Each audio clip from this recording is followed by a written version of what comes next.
కర్నూలు హైవేకి ఉన్న OTG restaurant లో ఫస్ట్ మేము సౌత్ ఇండియన్ ఇంకా నార్త్ ఇండియన్ ఐటమ్స్ ట్రై చేసాం. యాజ్ యూజువల్ గా నేను కిచెన్ లోకి వెళ్ళి ఫుడ్ మేకింగ్ చూసా. అండ్ నేను వెజ్ లో ఇంకా నాన్ వెజ్ లో చాలా ఐటమ్స్ ట్రై చేశా. ఇప్పుడు మనం 2 ఐటమ్స్ గురించి మాట్లాడుకుందాం. ఒకటి నేను ఫస్ట్ టైం ట్రై చేస్తున్న నల్లి గోష్ బిర్యానీ. సో బేసిక్ లో బయట నల్లి గోష్ నేను చూసేటట్టయితే గ్రేవీలో ఓన్లీ గ్రేవీ ఉంటుంది తప్ప దాంట్లో పీసెస్ అనేది ఉండదు. సో మన దగ్గరకు వచ్చేసరికి ఏంటంటే గ్రేవీలో కూడా మనం కీమా అనేది యాడ్ చేస్తాం మటన్. సో నల్లి గోష్ కూడా ఏంటంటే మనం రైస్ కాకుండా గెస్ట్ కి మనం సాటిస్ఫై చేయడానికి మనం 2 పీసెస్ అనేది యాడ్ చేస్తాం. ప్లస్ దాంతో పాటు కీమా కూడా గ్రేవీలో యాడ్ చేస్తాం. మనం ఓటీసీ స్పెషల్స్ కింద mutton keema chicken keema add చేసినాం అనమాట మెనూలో.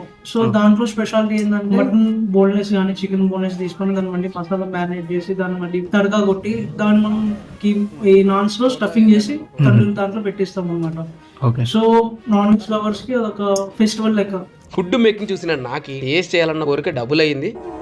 ఆపుతావా? ఆపగలవా? ఆపలేవు.